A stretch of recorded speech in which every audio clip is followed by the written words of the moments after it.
And good evening from the UK. It's Nick Turner here, Chair of the Education Committee at the Esports Trade Association. We're in for an absolute cracker this evening. I'm joined by three guests who, between them, have more experience in esports than I've been alive. All three of them have had over 2 decades.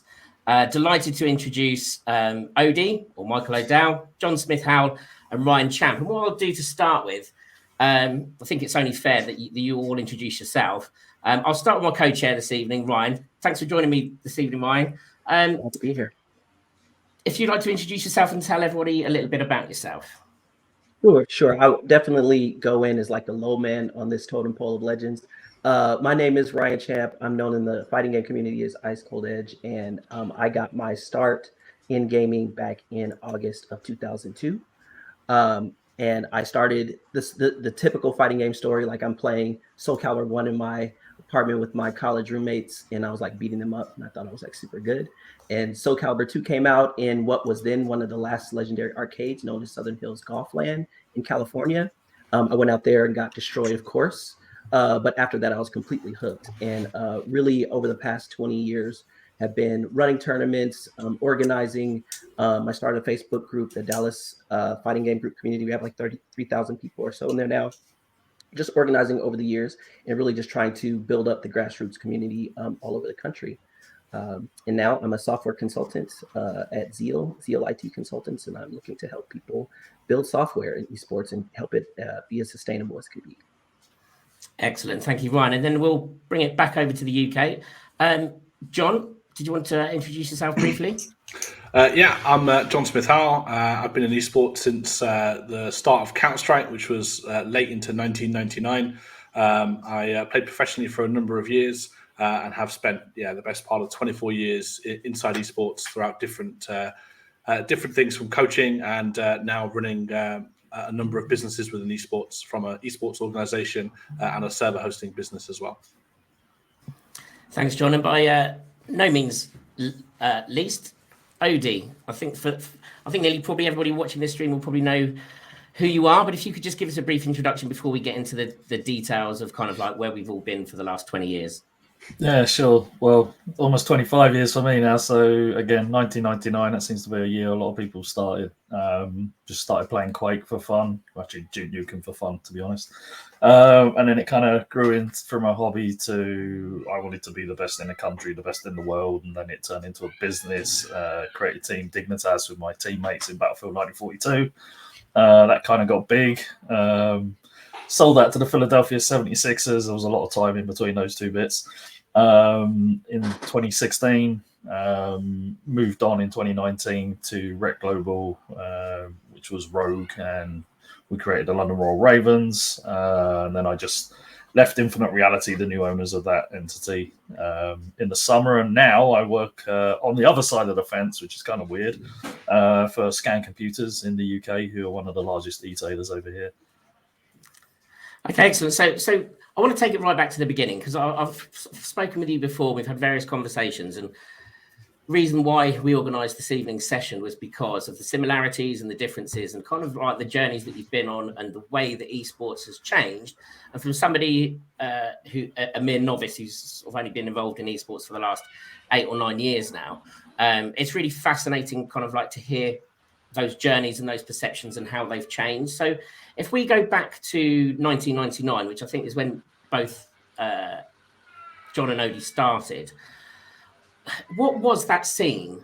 You know, did that have a physical presence? Was it just very kind of niche communities? How did it work, you know, in the sense of awareness and you getting involved? If we start with you, Odie.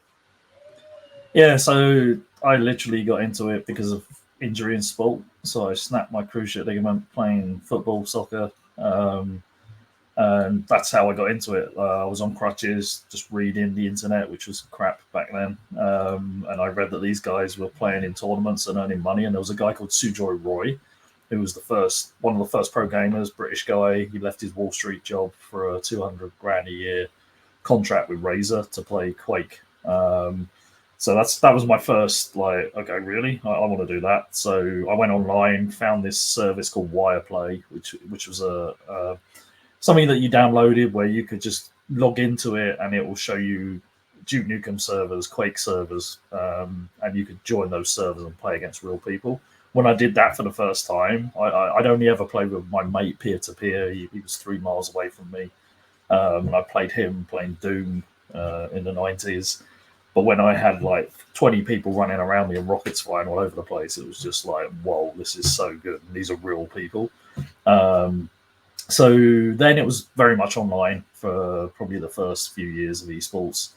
I think the first couple of team houses started appearing in 2000. So I've read about those. There was a Counter-Strike team called NOA. They set up one of the first team houses, and I was fascinated about the possibilities in the future of where this could go, because I'd come from sport and I could see it was going to be kind of a sport.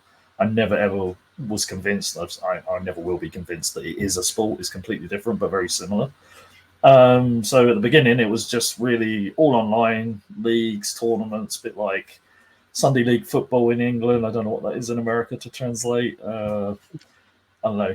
Just go out, like, just random people just want to play a game, a sport, and they'll just play it with their mates on a Sunday in a tiny little league somewhere in the middle of nowhere. That's kind of what it felt like to me, and it was really just fun. But I was very competitive, so I wanted to win. And yeah, that's kind of what it was right at the beginning. And obviously been in England as well, John. Was it a very similar experience to you with Counter-Strike?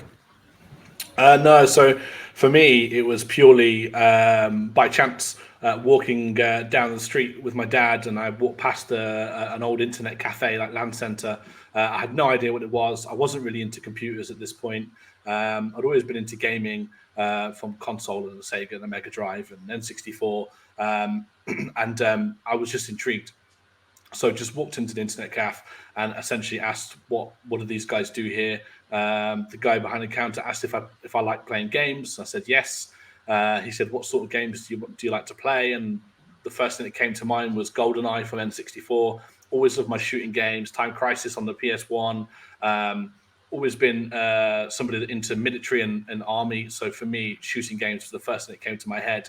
And he said, let me show you Counter-Strike. Paid the few quid that it cost me to get an hour on the PC, and the guy showed me Counter-Strike, and honestly, I was hooked. Just hooked by the strategic element to it. At this point, there had just started tournaments throughout the countries, LAN versus LAN, in a tournament called Landed UK. So they had teams that were representing each of these LAN centres, and they were there as well. So then started talking to those guys who were all much older than I was. I was 13 at the time, so just a young kid. And I don't know, I fell in love. I went back the next day and the next day and spent as much of my parents' money as I physically possibly could to keep going back to this LAN centre to keep playing Counter-Strike as much as I could. Then started playing in the team. And then as it got easier to get online, sort of early 2000s, got a home PC, got home internet. Then we started playing little mini tournaments on Enemy Down and Clan Base back in the day. And it was just instantly hooked. And am I right in thinking you won your first tournament when you were 14, John? Yeah, so Landed UK. So with the Internet Cafe Unbound that I played for, I started playing at 13, and then the following year, I was then playing for the first team, and we won Landed UK. Excellent. Yeah, I think it's interesting that like the elements of their experiences are they can contain some key elements. Like one OD mentioned, like what he said, like league football. In here, you call it like rec leagues in America, like where they're playing like little small leagues, little things like that. And in the fighting game community, we call them locals, like supporting your locals, like a key element that kind of undergirds everything that builds up to these super large events. And then for John's experience, it's foot traffic. Like he happened to notice that there are people playing like, hey, what is that? That sounds interesting. And that sparked like a legendary career. So that's something that's like a key element, like the experiential part of competitive gaming that makes it something that's like nothing else on earth, in my opinion. And Ryan, your area of expertise is obviously the fighting game community. And Yes, sir. You were talking to me earlier about arcades. Yes, sir. The And very is that where experience. is that where it all started for you? Yeah, this is like it's like a one of a kind thing that a lot of people don't even really get a chance to feel anymore. But you walk into this place and there's lights and there's like tons of people crowding around this one machine, and there's one guy that nobody can beat. And there's this line of people trying to play him, and you have to put your little token on the machine to put your place in line. Like that's where it started. Very visceral connection of competition between people. We still get that in some ways in a lot of fighting game events, but that's what started it all for me. Yeah. And but between the three of you, how long was it before you kind of transitioned away from the competitive playing side of competitive video games as it was then? For me, I'm still trying to play. It's super hard because I'm married. I have a daughter and 2 dogs. One of them is a puppy who's like at my feet right now, and it's really like, life constraints pull you away because you can't practice as much. You can't study as hard, and then when you go somewhere and try to play and you're getting your head turned inside out, it's like, okay, well, I got to kind of reevaluate how I'm going to manage my time. So it's one interesting thing about competitive gaming versus sports, where your body kind of fails you before your mind does. I've never moved away from competitive gaming. If someone challenges me to play Space Invaders now, let's go. Like, seriously, yes, sir. It's like it's up here. Which hand? Here we go. Space Invaders. It's so for me when I was 29 when I started playing competitively in '99. But I'd gone through like from 1978, seeing the first Space Invaders machines appear at like the youth clubs in England, which is where I lived on a council estate. There was a youth club, so you'd go there, play Space Invaders, Missile Command, Asteroids. I was absolutely, and I won't say that word. I won't say that word either. I just wanted to play these games like constantly. I just would not stop playing these games. I'd I don't know if it was 2p to play to start with, can't remember, or 10p. It was from that age I was just really, all I wanted to do was play games. So through my teenage years, I got one of my first computers. I got this handheld thing, which is, look at it, it's quite close. You can see that. That's from like 1982. It still works just about. So when I got injured, I lost my competitive because I was playing decent high-level football, cricket. I played American football in the UK for quite a while. So I needed something, and competitive esports, even though it wasn't called esports in 1999. I love it, still love it. I wish I was 20 years younger. And Odie, was it the desire to win? Was it just about beating other people, or was there any element whatsoever of I could make a career out of this? This could lead into something else. Was it purely enjoy the games and I want to beat everybody else? Initially, it was purely just I want to win. I want to be the best. Yeah, I'm not sure if it was enjoy the games. I just wanted to be the best in Quake. I wanted to play for the UK national team. I did. And then when Battlefield 1942 came along, that was the game where it's like, okay, I am going to be the best in the world at this game, and that was just I set out to do that. So yeah, okay. Pure selfish drive. That's kind of a lot of world champions in esports. That's what they have to be the best. It's a battle to not want to play competitive every day. When Valorant came out, I was like, right, that's it. Quitting my job, quitting everything. Let's go back. Let's go for it. And then, very quickly, your brain says, don't be so stupid. You obviously can't do that. And then CS2 gets announced. I'm like, right, that's it. Told the wife, I'm quitting everything. I'm going to go play Counter-Strike again. It's there. It's that desire and that drive of being competitive is still there. I still struggle to play friendly, so I don't play with friends for fun because I can't, because I have to play properly, right? Especially Counter-Strike. So lots of friends will say, hey, let's go play some Counter-Strike. No, thanks. Because I've played this game for over 20 years. I don't find Counter-Strike fun. I find it competitive and I want to win. And for me, that isn't playing for fun or messing around. I don't like messing around in games. If I'm playing a game, I'm playing to compete, even though just because naturally I want to. So I struggle then to go and play friendly games with people. So I don't. And Ryan, what about yourself? Yeah, I mean, I think everybody on this call are competitors at heart. I grew up, I was the youngest of 6 boys growing up in Los Angeles, California in the 80s. So naturally we were Laker fans. And I grew up thinking I was going to be an NBA basketball player, even though I'm 5'8" and I was like 100 pounds dripping wet. But when I got to college, that's when I started playing games more. And again, like I said, I started playing Soul Calibur 2 in the arcades, and that really fueled that same competitive fire. And so that's really kind of what fueled everything that kind of came off of it. Now, I'll also say that trying to become the best at something is an experience that binds people together. You'll confront your personal demons when you're trying to become the best at something, whether it's discipline, how you take on winning and losing, and things like that. But also you make friends through rivals and friends through like groups of people traveling to try to go win. Like me and my friends, some of the best friends of my life, some of the best times of my life. I lived in a house of gamers before it was like an official thing. We're called the House of Goons. And we would just pack up in my friend's dusty old Nissan Sentra every weekend and drive to somewhere in the country, whether it was down in South Texas, whether it was Iowa, like anywhere, we would drive and try to beat people in these games. And so it built bonds that last forever as well. Yeah, I agree on that. So I still play with two of my teammates from 2003. I still play whatever the games are we play, and we still get just as angry as we did in 2003. But I have to play with them. I can't play with just people that don't want to win. And what's really interesting listening to you talk is kind of like it's just that passion for the gaming and the competitive nature. Now we're going to come back to the journey from pro player to team managers, but I'm just curious, as team managers now, the youngsters that you've got in playing in your teams, are they the same? Are they very much about the competitive nature, wanting to play, or have they inherited this is a career and I want to earn kind of like good money from it? I think there's a bit of both. From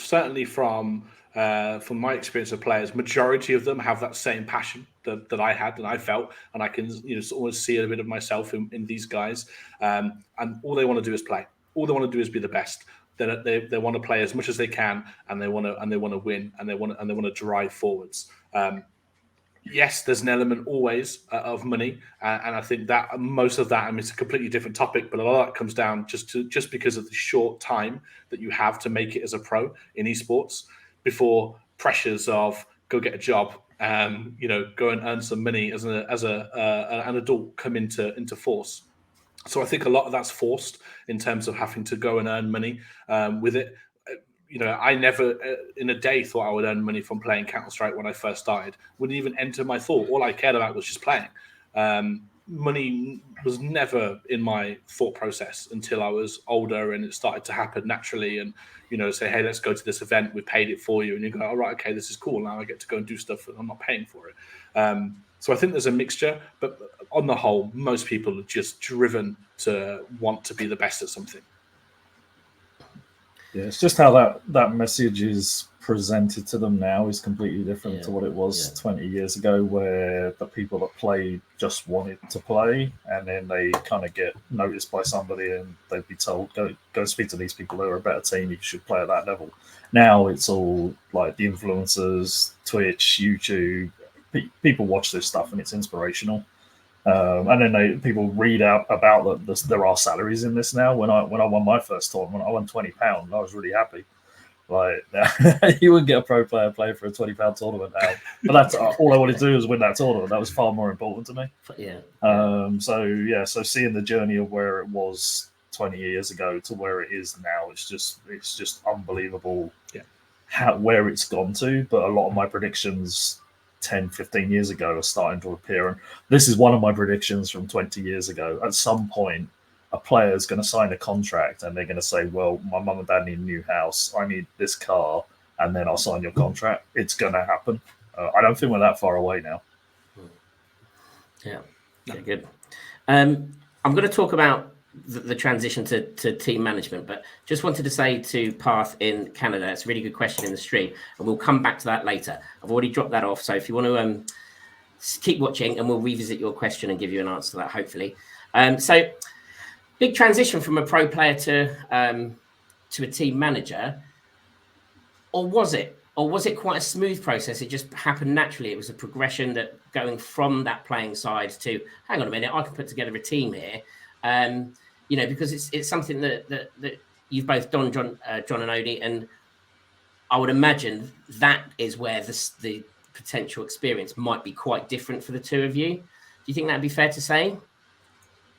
Oh yeah, I would say totally different. I think because I came into esports late, and I'd been through a lot of really high level sports teams.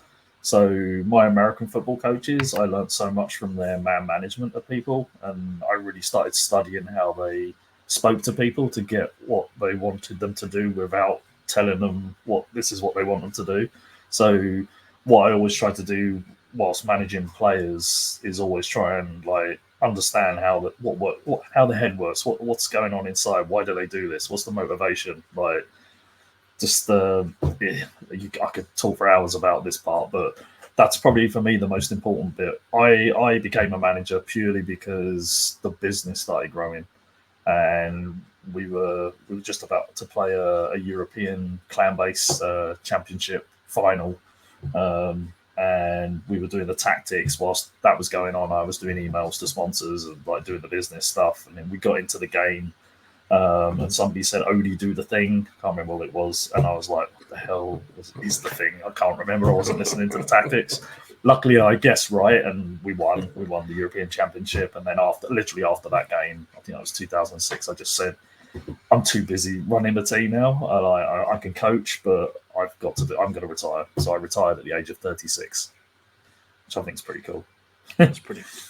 You see, although me and Odie started esports at a very similar time, our journeys are years apart. So when I was playing versus Dignitas as a professional player, whereas Odie had already made that transition from being a player and into then managing teams, and Dignitas were already a well-established brand when I started then playing against Dignitas in Counter-Strike at different events here in the UK. For me, I really struggled transitioning. I almost refused to believe it was my time to do it. I went into coaching and then back to playing, and it was all around the time of Source coming out. I didn't want to move to Counter-Strike Source when that came out. I wanted to play 1.6 because that's what I'd played now for a number of years. And then I turned down offers from playing for some really big CGS teams at the time because I just wanted to stay and play 1.6. And then I finally transitioned, but it was almost a bit too late. And then, of course, Go then was announced, and and at that point I made the decision. But all between those years, I was kind of in and out of coaching, managing teams, working for other organizations, doing things from marketing and team management, and still trying to then come and play, and having a professional career outside of it all, and trying to mangle it all together. And ultimately, it doesn't all work together hand in hand, unfortunately. But I found it tough at first because I wasn't ready. I wanted to play. I still want to play now. How tempting was it when CSGO was launched for you to kind of step back out of that role as a manager that you just sort of like started and think, actually, let's do this, let's do it again, let's start again? Yeah, I mean, the same as it was for Valorant and same it was for CS2. It was there and it was tempting to do it. If I was to tell you that I didn't get some of the old boys back together to play a few games, I'd be lying, because I absolutely did. There was a few of us that got back together.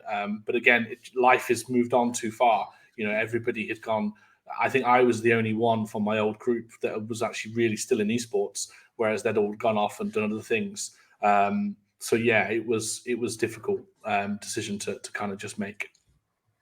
And in the FGC, Ryan, would you kind of like how would you equate that to some of the experiences that we've just heard from John and Odie in terms of kind of like that team side of it? Because it's slightly different, isn't it, within that community?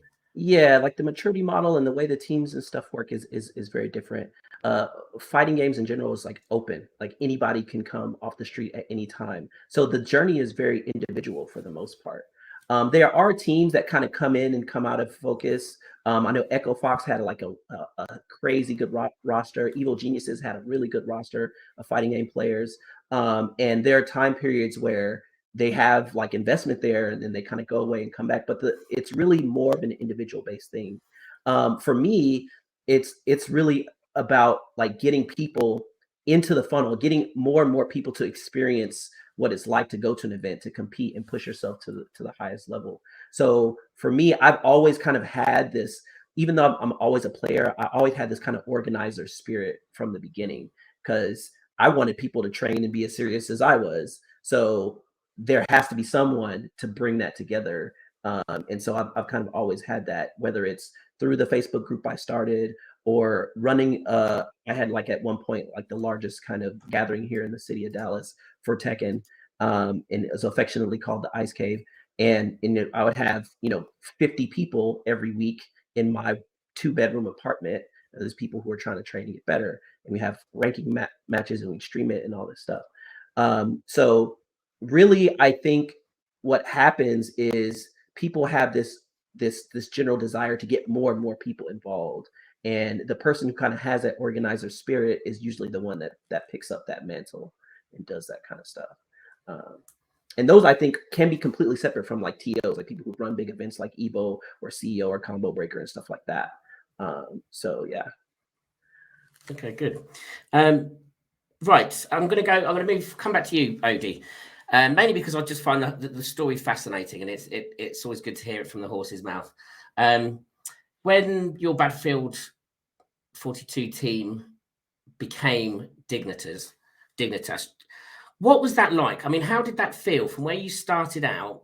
And like you said, the reasons why you started out, suddenly you became this thing, and then this thing suddenly was then bought out or merged with the NFL team. What was that like? How did that compute in the brain? Well, actually selling it to the Sixers. I think the journey through. So from journey. Okay. Yeah. So from Battlefield into Dignitas, then into the Americans. So basically, I achieved what I wanted to do and be the best in the world in Battlefield 1942. The Dignitas team was the best in the world. We didn't have a world championship. The only time we played the Americans was on an Icelandic server, an Irish server, and a New York server, and we won. I think 2-1 in maps. So that was the world championship as far as we were concerned at that time, because nothing else existed.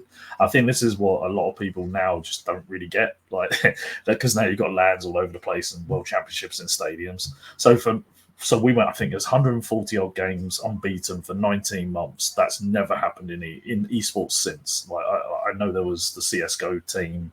John could probably help me with this. No, not CSGO, CS Source. I don't know, it was CSGO. The original, was it NIP that went unbeaten for a long, long time? It was like almost a year. Yep. So for me, I achieved it, and then I went into Battlefield 2. But whilst this is all going on from 99 to 2006, we just had our first daughter in 99. So I'm on crutches, got a baby, and I'm playing games all the time. Don't know how I didn't get hit on the head with a saucepan or something. I don't know. That never happened. And then we had 2 more daughters in that time as well. So I have a full-time job. I'm coming home, doing the practice, sleeping not very many hours a night, going to work like round and round and round. That's what was happening. And I achieved all of that whilst doing this. So for me, when we went through the really hard times of the recession in 2008, luckily I was in the CGS, the Championship Gaming Series. I got headhunted for that. That was my first introduction to the FGC, and I always have been trying to drag them. You are part of esports. Come in. You are part of us. Whatever you say. So we had our Dead or Alive team there. We became world champions with the Birmingham Salvo. Then you get to 2009, really, really bad time. That was awful when we went to a LAN in Denmark with 36 players, and we had no money in the bank to pay the hotel. So I had to tell everybody we've got to sleep in the tents in the red room. That was awkward. Then you get 2010, Justin TV really started ramping up, and then Twitch appeared, and that's when everything changed. I say it just changed everything. Eyeballs through the roof looking at what esports is. So I was one of the first teams to sign a deal with Twitch. That really helped us. It allowed us to expand into America, which was one of my plans that I had. We got the League of Legends team, originally European, and then obviously we got the famous Dignitas lineup with all of those players that came through that original team, famous in their own right now and doing very well, which is great to see. So everything was going great. Sponsors, business is going well. We're selling jerseys like mad. My house turned into like a merchandise factory. That's all we were doing, shipping out fan stuff, which was great. Then you get that email in 2015 from the Sixers, like, we want to buy your team. It's like, okay. That took 11 months. That was probably the worst time for me, because it was literally, come on, why does it take this long? And then when I eventually got that email from the lawyer saying it's through. It's 11 o'clock at night. I'm sitting there in my boxer shorts and a t-shirt. There's no one around, and I'm like, it's done. Like, where's the ticker tape? Where's the fanfare? Like, that was it. It was just, I'll never forget that experience, because it was like, okay, now what? So it was like a mad journey. It really was, from what it started out and what it became, and what it still is. Really, Dig's still there. But during all of that time, seeing how esports has grown and like what it's doing now, it's just mind blowing to me, where we were then and where it is now. Like, especially the education side. We can come on to that later. Yeah. So sorry. That's the short version. And then John, your progression with 7am. Now kind of one of the biggest organisations in the Benelux scene. You've brought it from essentially nothing through to what it is today. How's that been for you? It's been a really good journey. It's been tough, of course. There's always revenue issues when it comes to esports. But for me, the start of 7am and with the founding members, it was just about doing it right. After all the years of playing and playing for different organizations, and never really, you never meet the owners. You don't get to speak to the people who run these businesses on most occasions, and it's very cutthroat. There was never really found many support for players to help them make their dreams of being a professional player. So for me, it was about trying to change that and doing it right. Most people create either a community team or an esports org, and I thought, well, actually, there's room to do both here. You can create a community whilst having and maintaining sort of competitive teams, and that's what we set out to do. It was self-funded between us as the owners to begin with, because we didn't have anything else, and we agreed that we would give it a year, and if we were not in a position where we could it could be funded from sponsorships outside of that year, then we would just call it quits, because we all had other responsibilities and financial things to be doing. However, within the first 6 months, we were self-sustained with through sponsorship. And just being really clever with our budgeting, making sure that we're well aware that we have to find out where the next paycheck's coming from. Right, it's great that you've got your sponsorship money in now, but don't just go and spend it on these huge teams or big content creators or huge trips to LAN events. Actually, where's the next money coming from, and what do we need to do to sustain ourselves from now till then? So just trying to be smart, I guess, using my own experience from being in it for a long time. Between my outside career of esports, I had good professional level jobs within transport industries and warehousing. So understanding commercials and budgets and marketing was just really what helped us have a bit of a head start, I guess, from a lot of the guys now who are young, living at home, trying to run sometimes six-figure businesses from their parents' house. I think it's quite interesting for all three of you, in that you've kind of reached this status within your areas within esports, but you all have it's no longer your sole employment. You have your involvements in like Scan for you, OD. John, you've got Grilla and Iceline hosting, gaming and leisure craft. So you've both got all these kind of like other things going on. Now, as a youngster, maybe looking up at you guys as kind of aspirational or inspirational figures, is there a message somewhere in that there's maybe the esports route isn't enough, that you have to branch out a little bit to do other things? Or do you think that's just more about your experience and the fact that you're in a position to do these sorts of things, and so you can and you do because you enjoy it? I think it's like the first 25 years of esports is like a big box of Lego. So this is the best analogy I can think of. It's like someone's thrown it all on the floor, and then we've spent 25 years trying to get that base plate clear. So now the people coming through are going to build something really big. That's how I see it. So I got a doctorate last week, as you saw, and I had to do congratulations, most terrifying experience of my life. Do a speech in Chichester Cathedral to 200 people with all of these graduates, and literally, I just said, look, like my advice is make noise. Like you've got your degrees now, go out there, make some noise, ask questions, poke people, like find out how it all works, and then whatever your idea is, your vision, like whatever you want to call it, go for it. Because like, I think I said it in the speech, if you don't go for it, you'll never know. So, and I think that's probably true of life, really. Like it doesn't matter what it is. If you don't like try it and make it happen, like I think all of us on here, we tried to make it happen, and we made something happen. It might have failed, like I failed in lots of things in esports, but I'm still here. So that would be my advice. It's just like you've got to go for it if you really want to do it. And John, would you agree with Odie on that one? Absolutely. Look, like we all know, life's a grind, right? And we use it as a gaming term, and it's no different.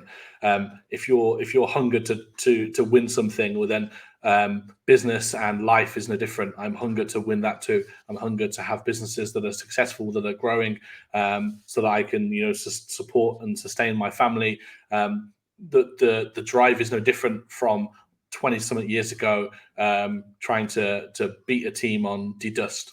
The drive hasn't changed. What's changed is what's in front of me that I'm driving towards. That's what's changed. I still want to win. I'm just winning in different areas as far as I'm concerned now. And you just have to be ready to grind, because it's hard. You win a lot and you lose even more. It's what you do with the loss that makes a difference. Yeah.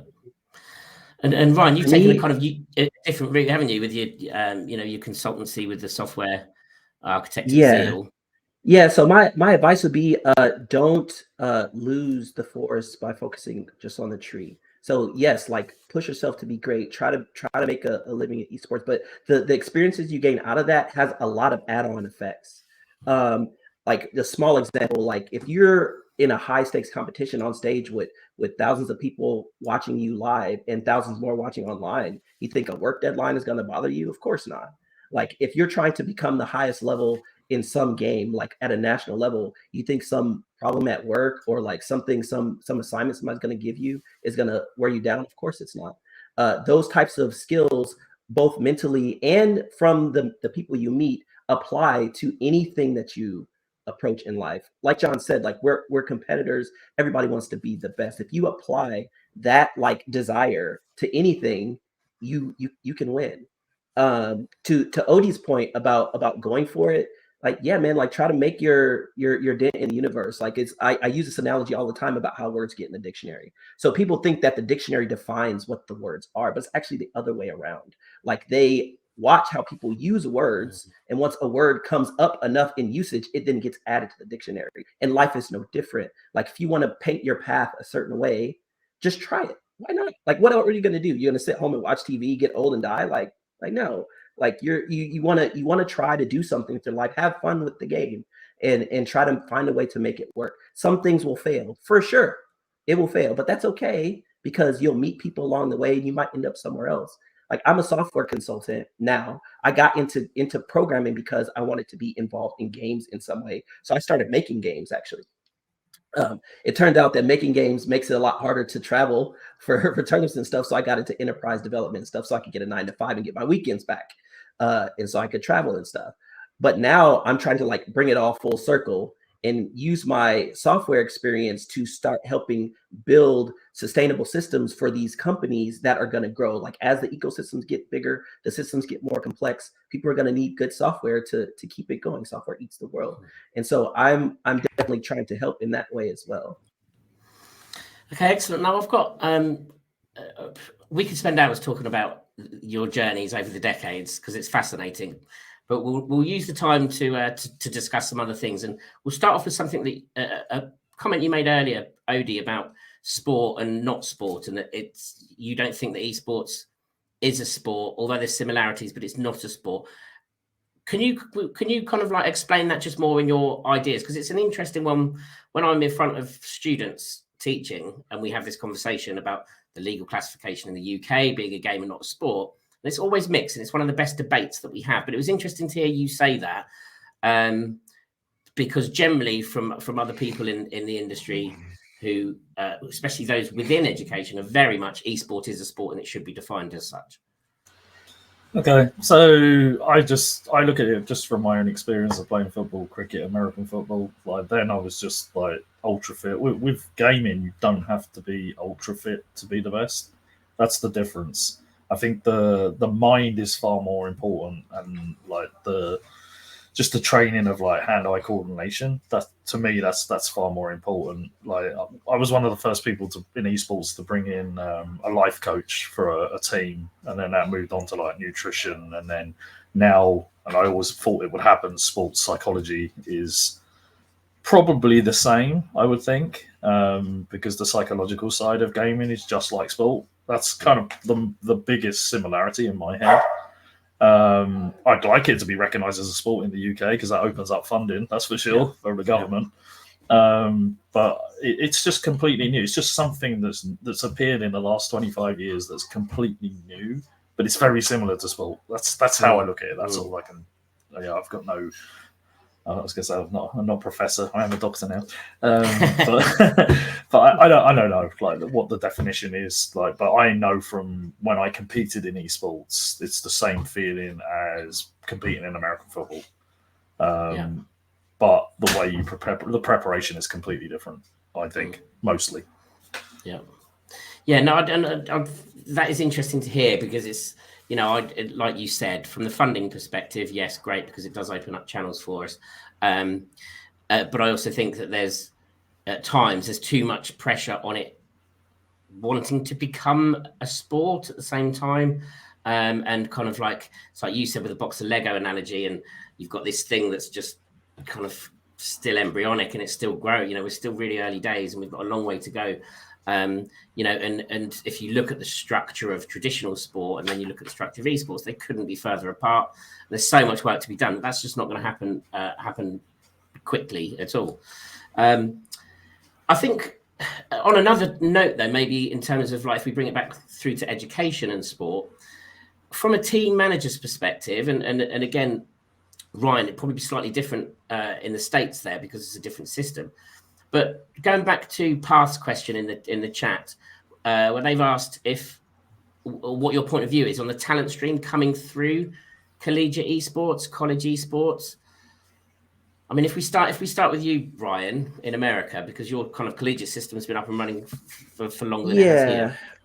So I don't necessarily know that much about the path of like, let's say I'm a player and I'm on a team and I graduated from UC Irvine. UC Irvine has a great esports program, by the way. Like how they get into the pro thing and go from there. But I will talk a little bit about the opportunities, kind of like we were talking about before. So if I'm in esports and I'm in school, like my high school team or something like that, they're now doing things like field trips to esports arenas and looking at the entire production aspect and content aspect of an esports production. Like I have to shout out my good buddy Danny Ray Martin, who runs esports exposure here in Dallas, and they do field trips. Like kids come from all over the state and they come in, they do a tour of the facility, they see the big arena, they see the big production thing backstage, they see the content creators area, and then they have the kids like run their own esports event that day, and they talk about the applicable skills for that beyond just playing, and they get STEM credit and stuff for that. So that's what I'm seeing from like a high school aspect for like middle school and high school kids. Like the path to pro from college, I can't speak that much on. Yeah. And John, I suppose maybe from your perspective in the current role at Team 7A, because you've previously stated, I was reading somewhere earlier about that we need to support the education of esports in the right way and showcase the real opportunities that exist within the industry, which is kind of what those open days that you've just been talking about, Ryan, are. But I also know, John, that you kind of like, you're one of these people that put your money where your mouth is, and you've recently announced your partnership with King Edward VI College. Yep. So just kind of talk me through a little bit about that partnership and how that feeds into streams for employment for the youngsters. Hit the nail on the head when you say money where the mouth is, because a lot of people say a lot of stuff, but it doesn't happen. And for me, the students who are coming into this world or being brought up in this digital world, they're engaged by esports. They love it. They love gaming. They love the esports side of things. And then if they go to college and they want to really take it more serious, what we find is that they finish college, and there's a number of students that are coming out from doing these esports degrees and BTECs in colleges that are saying, okay, I've done this, but now what? And unless you've got a friend, or and Odie, would have been the same for you back in the day. Unless you knew somebody, you didn't know how to get into a team. You didn't know which website to go to. You didn't know that Clanbase existed and that you could go there and there's forums that you could search for teams. You only got there because you knew somebody or you stumbled upon it by accident. And unfortunately, not a huge amount has changed today, where unless your friend can introduce you, or now your mate's dad can introduce you, because we're all that old enough now. How do you start? If you want to be social media manager and you love esports, where do you start? Where do you search for a team? You're on Twitter, but you don't know what you're looking for. It's not obvious. There's no real one place for you to go and look at that. So I think working with esports orgs, that gives colleges somewhere to go to. We can help and provide support. We can help them find somewhere. It doesn't mean that everyone who comes through the college are going to come work for 7 a.m. or play for 7 a.m. However, what we could do is help facilitate them. What do you want to do? What do you want to achieve?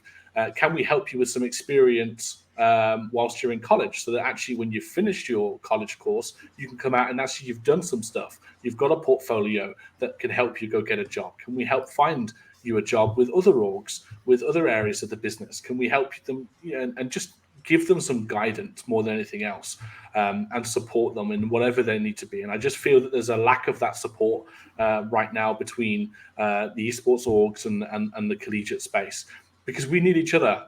Esports, we would love to have people that come on board that want to get involved and get experience. That'd be great for esports orgs, because they want that people that are driven to win. And it gives these guys somewhere to go, and a place outside of college to go and really showcase what they can do. And Odie, would you, where do you sit on that front? Because I know you're kind of like heavily involved in various different ways, to be fair, as advisory board member of British Esports Federation, and the stuff that you do with education. We met on a validation panel for a degree recently. Where do you sit on the esports to the education kind of argument? Well, I think it's like right now, it's fantastic. Like the education stuff is amazing. If I go right back to the beginning, it was really hard to sign players who were at university like 20 years ago and say, yeah, you're going to get paid €200 a month, and you're going to be playing this amount of hours. You can imagine the parents; they're like, no, you're not doing that. So, see, when I did that speech in Chichester Cathedral last week, the parents, I could see them because they were all at the front. They were actually excited about what their kids had just gone through, and the people that had graduated wasn't just the esports course at Chichester. It was makeup artists, it was screenwriters. Almost every single degree that walked past me, it has a connection with esports now. So when we started, there were no jobs in esports. It was just passion and like, let's play because this is fun. Now there are so many jobs and career paths for students to go through. So path to pro from education into pro gaming, that's absolutely obvious for me. It was 15 years ago. So I think we got involved with the first varsity match between Cambridge and Oxford. And I'll never forget this guy. He came up to me and said he was just about to play StarCraft. It was Oxford University, and he came up to me and he said, "How do you control the nerves?" And I said, "You don't until you put the headset on, sit down, and just you'll be fine." I always had butterflies when I was playing. When I did my speech at Chichester Cathedral, butterflies. I was terrified. My legs were shaking. And I said, "Yeah, it will just go, just play." And I said, "By the way, what are you studying?" And he said, "Astrophysics." And I was like, "Please, just go play." Like, what the hell? So now, like as Ryan said, Ryan spoke about middle schools and in America getting esports now, and that's like the new thing there. But the collegiate stuff in America, and you mentioned Irvine, I've been there, I've seen it. The collegiate stuff is on another scale. If you look at like the universities, pick one like the Texans. Like their esports team, if they play whoever their rival is, there'll be thousands of people watching it because that's what it's like in America. I think that wave is about to hit the UK in the next year or two, and I can't wait for that. So my support for the university leagues here is always been there because I would like to see more data, more stats. If you look at an NFL draft, when the teams look at these players, they've got scouts, they've got so many stats on like running, speed, height, jumping. Like, I want to see like stats in the future for coaches coming through where you can look at a program, it'll see, right, okay, what's their hand-eye coordination, like how fast do they react to a pixel in a certain part of the screen. Those are the kind of stats that esports teams in the future are going to need. It's like thinking power. How fast did they move? What were they like when this happened 15 minutes down the line?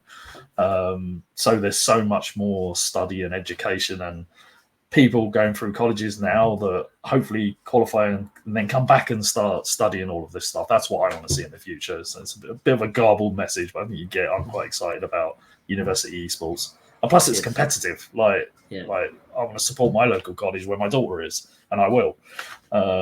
So that's I'm very supportive. You had a little bit of that at CGS too. I worked for the DOA stuff at CGS with Morris and back in the day. So they had this like test where they would like test your reaction speed, and all the players had to do it. And it was like part of the whole draft system and everything. It was really like forward thinking at the time. Yeah, and that's more of that will come. And it's like coaches. Now coaches are coming through that have actually been taught how to coach. For years in esports, it's like, okay, you used to play, you'll probably be a good coach. Yeah, I've seen that, and not many are very good coaches.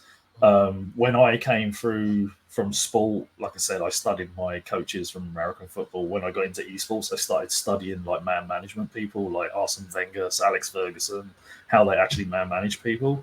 And I think that's far more important, because what you need to do is help the players come through, achieve their dream. How can you help them win? That's basically it. So those coaches are going to come, and they're going to come from education, and they're going to be taught how to be proper coaches. And that's just the coaching bit. There's so much other stuff. Okay, excellent. Well, we are rapidly running out of time, which is a real shame. But I've got one question or one statement to make to you, John and Odie, separately on things that you've either said to me previously or in stuff that I've read when I've been reading about what you said. I'll give the first one to you, John. We had a conversation a while back where you said esports teams are just marketing agencies. Yeah. Which I thought was fascinating at the time. And to start with, I was slightly offended. And then when I thought about it more, I was like, actually, that's a really good point. But I think, if I said that to my students, I think they would just look at me in bewilderment. Could you just, like, literally in the space of kind of like a minute, could you just summarize what you mean when you say esports teams are just marketing agencies? It's just purely down to the finances, right? Right now, with the lack of revenue streams, the only real way that we get to make money is by selling our services, which is eyeballs on brands, building brand affinity with our communities and our fan bases, so that people shop at certain brands or certain services. So from creating content on Twitter to going to events and doing different things to help showcase someone's brand or a product or a service. These are exactly what you see marketing agencies doing. So, in a sense, when it comes down to looking at the monetary side of things, there's not a huge amount of difference. Good. And then actually been having this. I'm sorry, I didn't mean to interrupt you. No, carry on. I've been having this conversation a bit lately with John Davison. He's the board chair of ESTA. Hey, John, if you're watching, about this idea of these esports team are marketing agencies, and one of the problems, how funding kind of comes and goes like waves, and it's really like a backdraw right now, is because there's no way to tell like how many eyeballs I'm getting from this money I'm giving people. So there's like an attribution problem that a lot of esports organizations are dealing with. So hopefully there's like some technology solutions that we can work on to help that. A lot of like big e-commerce systems and stuff have really well thought out kind of attribution models, and this is something that esports teams and organizations can kind of start to build on for sure. And then finally for you, Odie, it's more of a confirmation for something that I think, but I was very pleased to read it in something that you'd said or heard it somewhere that you said, in that obviously in esports, like, sustainability is the goal. That's what we need to achieve. And then further in that conversation, you said the answer is you have to pay to watch esports. Simple as. And when we talk about the monetization of esports, because kind of, the textbooks aren't there, I've got all this history. We kind of lecturers, we speak off of our own thoughts and understanding of the industry and understanding of other industries. And this is what I say to the students. It's sort of like, you look at the Premier League and the 9 billion pounds they generate. It's broadcast rights, it's sponsorship rights. And then the students just look at you like, I'm not paying for it. I can watch it all for free on Twitch. But that's something that we have to educate them in. And I think that is something that would happen. But do you still, are you still in agreement that that's potentially the way forward for sustainability and to increase monetization? Yeah, and purely because I've been doing this so long, I've seen everything tried to make esports sustainable. I've seen venture capital come in, blown. I've seen just people expecting everything to be free. Eventually the money runs out and then it stops. I've seen it over and over again. The problem with esports is people keep making the same mistakes over and over again. It comes in cycles. It's like you might have a delivery service where everybody buys stuff from, and you've got something called Prime. Well, add £1 on there and put it towards esports for every person that's into esports. How much money does that instantly make that you can invest into esports? That's just the simplest thing. I pay for Disney, I pay for my cable, I pay for Sky TV, everything I want to watch. If I want to go watch football, if I go to Arsenal, I have to pay. If I want to watch it on Sky, I have to pay. So I don't want to say, right, everybody has to pay £2,000 a year and you can watch esports, because I want everybody to watch esports. But at some point, there has to be some clever person's going to do it at some point. It won't be me, but work out a payment structure for watching esports. Not everything, maybe certain big events. It works in the YouTube world with the pay-per-view stuff that appears, and everybody seems to go in for that, and that's fine. So I don't know what the actual answer is. If I did, I wouldn't be sitting here probably. I'd be in space or spaceship I just made. I don't know what it's going to be, but I just feel that there has to be sustainability. Without sustainability, esports is always going to struggle in places. Yeah. Okay, good, excellent. Right, well, we are pretty much out of time, so I just want to round up by firstly sort of a little bit of congratulations to everybody. Ryan, thank you for joining me as the co-host for the first time. I'm sure we will I'll definitely have you back. You've been great. John, thanks for returning, because I know you were the former chair of the Esports Trade Association. Was it the membership committee? It was, yeah. Membership committee. So welcome back to ESTA this evening. And then obviously Odie, your Lifetime Achievement in Esports Class of 2023 award this week, your honorary doctorate of business administration from the University of Chichester this week. A good week all round, and thank you all for very much for coming on the show this evening. And just for everybody at home, if you're not already a member, don't forget you can join us for more events like this at esportsta.org/join. And we have our full Esports Trade Association events calendar to view, where you can see all the things that are coming up, which is at members.esportsta.org/events. So please get involved. But for now, thank you very much, Ryan, Odie, and John, for joining us this evening. And thank you for watching. Take care.